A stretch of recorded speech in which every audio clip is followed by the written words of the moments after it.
Yo guys, what's going on? It's your boy King07 here, back with another video. Before we get into this video, I want to remind you all the other kings and queens out there, and I hope you all are having a very blessed day. Before we get into the video, 83.7% of you watching this video right now are not subscribed. It would mean the absolute world to me if you could drop a sub and a like on this video. The Giants have won their first football game of the season, moving to 1-5 after beating the Washington football team, who is also at 1-5. The Giants are now currently sitting at tied for second in the division. I mean, this division, we all know how bad it is. So legitimately, there is potential for us to make the playoffs, even though that sounds absolutely crazy. And do I want us to make the playoffs? I don't know, because we might lose first round by a lot. But it would be cool to see us make the playoffs. That would show a lot of growth in our team. And of course, as a Giants fan, I want to see our team in the playoff. I want to see us every year competing for a title. That wasn't my expectation going into this year. I understood where our roster was, and this was just a year to develop players and see who's really got it in them to stay for the long run with the team. The biggest talking point when it comes to the Giants is obviously Daniel Jones. So I'm going to assess what I thought about his performance. Listen, we were cautious with him. We only allowed him to throw the ball 19 times. He threw 12 of 19.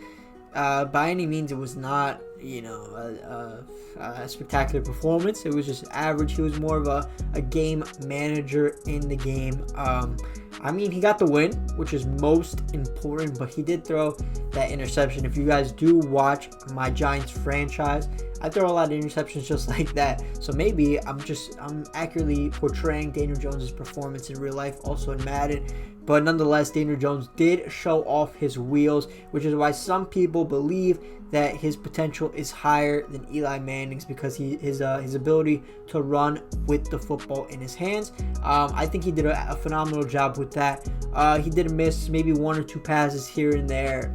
Overall, I give him a grade of like a 6 out of 10.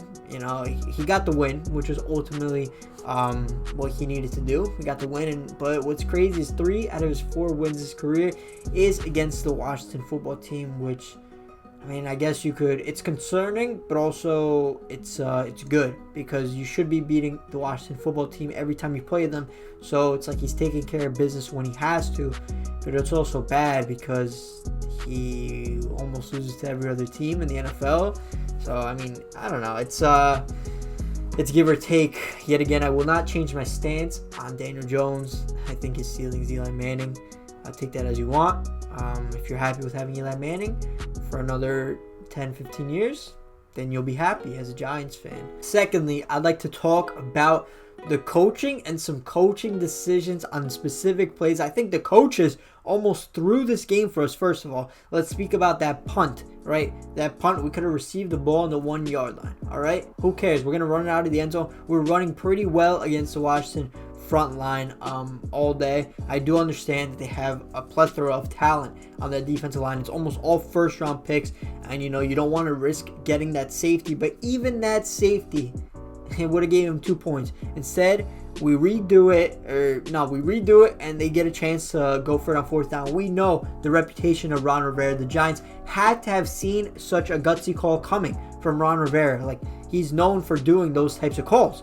So it goes on 4th down, and then they score the touchdown out of that. So that was just, I think that was a really bad, like, if you could get the football in your hands, why would you not want it? Like, I don't care if it's at the 1 yard line, all right? I don't care. Secondly, we decided to punt. We decided to take a delay of game. We were at like the 35-yard line. Decided to take a delay of game to punt the football. Graham Gano is perfect on the season, and no kick has even come close. He hit multiple 50-yarders last week. So what? Like, why are we not letting him kick that field goal to put 3 points on the board? I understand that once we punted it, the Washington football team did not score. We got the ball right back, right? But why not take the guaranteed 3 points? Like, I don't understand. Like, in that situation, I have so much confidence in Graham Gano. It was a bright, beautiful day, no wind at all in the stadium, nothing. Why not let him kick that field goal, put you up 6 points? I don't understand. Next, I'll move on to our defense. I thought our defense was absolutely spectacular. Again, I know we gave up 19 points to sorry Washington football team, not a good team at all. We made Kyle Allen look really good at some times, but at most times he did make he made the right play, and he made some great throws in some situations, right? But overall, our defensive line got a lot of pressure on him throughout the day. Leonard Williams, guys, last season, 1 sack. This season, he is a new man. I mean, I know we did franchise tag him, but hopefully we can sign him to an extension. I mean, hopefully we do. I don't think we'll overpay at all, but he has been really, really good this season. And also, James Bradbury has been very good this season, and he got another interception. I mean, the guy has played spectacular. He's been a great signing for us as well. I mean, I can't say enough good things about him. That scoop and score by Tay Crowder was absolutely phenomenal. I mean, like, the pressure Kyle Fackrell got on Kyle Allen to force the fumble, but then Tay Crowder, he had the composure to pick up the football, go the distance, score the touchdown, because it looked like the Washington football team, they might have taken up the whole clock right there in that possession, got a field goal or a touchdown, who knows. But Tay Crowder didn't put it up to chance to see if Daniel Jones could score a touchdown or field goal down at the other end with little time left. He instead got the scoop and score touchdown. So Tay Crowder, I'm so happy for him, Mr. Irrelevant of the draft, the last pick in this past draft. I mean, I love seeing stories like that where people, that they're the underdogs, people don't think they're going to succeed, last pick in the draft, like they're going out there making plays. He started at middle linebacker for us today, and he absolutely played good. And I mean, he got that scoop and score. Is going to be the highlight of his career so far, and hopefully he can continue to show us that he is a defensive playmaker for us. Moving on to another standout play, I thought this game. First of all, Jabril Pepper is not playing at 100%, made some crucial tackles, some pass deflections as well, and Logan Ryan really played amazing. I know he got burned for that 1 touchdown, but overall, I thought he played really good. I don't understand like what that coverage was. I'm being honest. I don't know what that coverage was on the blown touchdown, because why are you going to play like a man? Like, why not play a zone when there's like 30 seconds on the clock and the Washington football team is at like the 15-20 yard line and they need to score a touchdown? Like, I think they have 1 timeout left. So that again goes back to coaching and just like, what are you doing? Like, clearly Logan Ryan was playing man on that possession. Like, why even like risk one of your DBs getting burned for a touchdown? Like, it puzzles me, you know. Like, you'd think like that's such an easy, like, I'm no defensive coordinator. I never played football in my life. I just watch film, watch a lot of NFL and stuff like that, right? But I thought it would be common sense, right? Like, they're at the 20-yard line, 30 seconds left, 1 timeout, run a zone, don't let them get out of bounds. That's it. It seems pretty simple to me. But, you know, we got burned. Logan Ryan, it was a good route run by the receiver of Logan Ryan. He got beat. That's fine. He had a great game. Besides that, he did get a sack. Pass deflections. He's one of our only Giants that was really sure when tackling. That was a concern. I think in our defense, we did miss a couple tackles, especially on J.D. McKissic and Antonio Gibson. Those guys aren't particularly known for their elusiveness and their power running and able to get people to miss tackles. I mean, J.D. McKissic is a nice receiving running back, but he's not a household name. Maybe he is that guy that can make people miss, but we're making him look better than I thought he really is. Sticking with the defense, the 3rd down bug came back to bite us again in this game. We gave way too many 3rd and longs. 3rd and mediums as well, like 3rd and 6, 3rd and 7s. Like, the Redskins converted 53% of their 3rd downs. Like that. To a team like that, you cannot allow that. And you know what happened? Almost every 3rd down, we were running that zone. So maybe we should switch it up, ran some man. I don't know. I was just really upset to see us give up so many 1st downs on 3rd and medium and 3rd and longs. I'd also like to talk about Devontae Freeman. I thought he ran the ball pretty exceptionally well, if I'm being honest. He looked really elusive, looked like he had a lot of energy. He was running the ball with conviction. He wanted to get that 1st down, wanted to keep running. He kept those legs going. I'm really happy with how Devontae Freeman has performed for us this season. What I'm not happy with is our receivers. I don't know what's going on if Daniel Jones isn't seeing them open, or it's just I'm starting to believe that there's a possibility that the receivers just aren't getting enough separation for Daniel Jones to feel comfortable to throw those balls. I'd also like to take a second to send some prayers to CJ Board.